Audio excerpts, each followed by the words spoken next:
Federal Drive is presented by GEHA, Government Employees Health Association, proudly providing health and dental benefits to federal employees and their families. Visit GEHA.com. A bipartisan bill that would end the Trump administration's rollback of collective bargaining rights for most federal employees is guaranteed to get a full House vote. Now that the majority of lawmakers support it, a group of 218 lawmakers have signed on to a discharge petition that would force a floor vote. A Republican lawmaker co-sponsored the bill, and two other Republican lawmakers helped get this bill moving. Federal News Network's Jory Heckman is here with more. Jory, thanks for joining me. Hey, Terry. Great to be here. Hey, let's just take a step back for a minute and review the Trump administration's actions regarding collective bargaining rights in the federal workforce. What has stood out so far? Sure. So back in March, which was quite some time ago, the Trump administration put out this executive order stating that for a broad swath of the federal workforce, a lot of agencies were no longer going to collectively bargain with federal employee unions, pointing to this exemption that has always been on the books, that collective bargaining can't be around for agencies that primarily have a national security mission.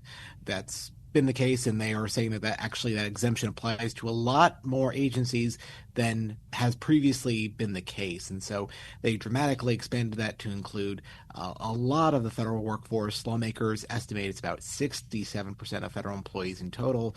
It covers the Departments of Defense, State, Veterans Affairs, Justice Department, Energy, and so many others.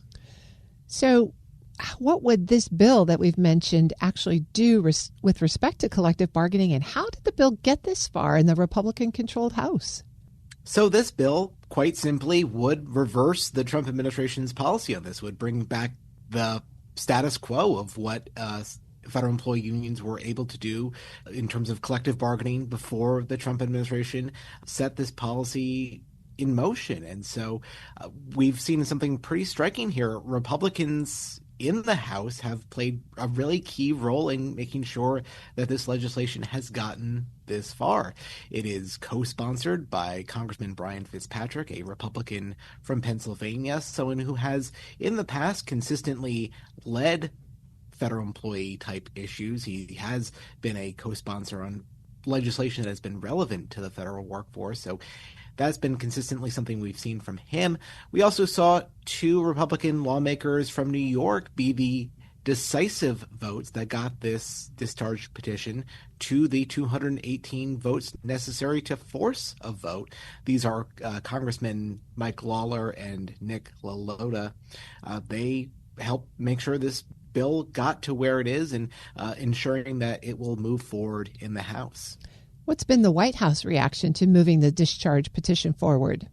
We haven't heard from the White House just yet on this, but we have heard from AFGE, the American Federation of Government Employees, one of the many unions that have fought this in the courts. It's worth pointing out that they've had some setbacks with that. They initially heard from a federal district court judge that ruled in favor of them, but then an appeals court, as we've seen so many times, stepped in and said actually the Trump administration can proceed with this rollback of collective bargaining rights, and that's the latest chapter on that legal saga.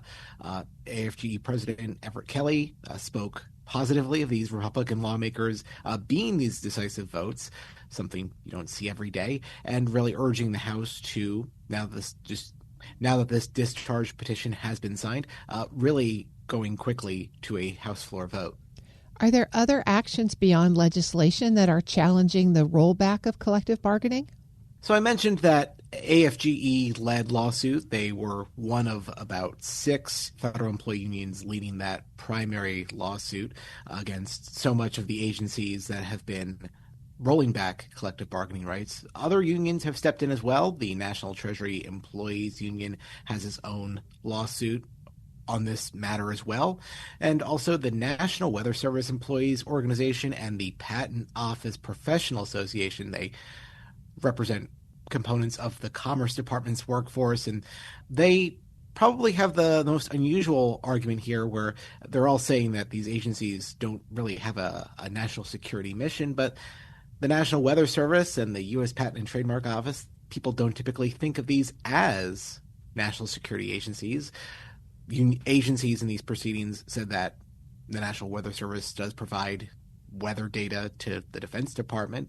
But the association says that's true, but they give that data to a lot of other people, and that doesn't necessarily make them a national security agency. And same thing for the U.S. Patent and Trademark Office. Some of the patents they review have a national security component to them. They are not, publicly available, but that is such a small fraction of the overall patents that they review, and they say that doesn't make them a national security agency by default. Well, discharge petitions seem to be having a moment right now. What do you think is next for this one? Yeah, so we should expect to see a vote on the House floor fairly soon on this. The whole point of the discharge petition is that it expedites the whole process, right? It doesn't fall on the House Speaker to schedule that vote, as is the case for so many other bills. The party in charge is typically the one that sets the legislative priorities of what gets voted on when.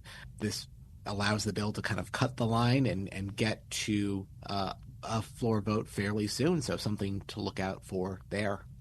That's Federal News Network's Jory Heckman. Jory, thanks for keeping us posted. Thanks, Terry. You can find his story at federalnewsnetwork.com.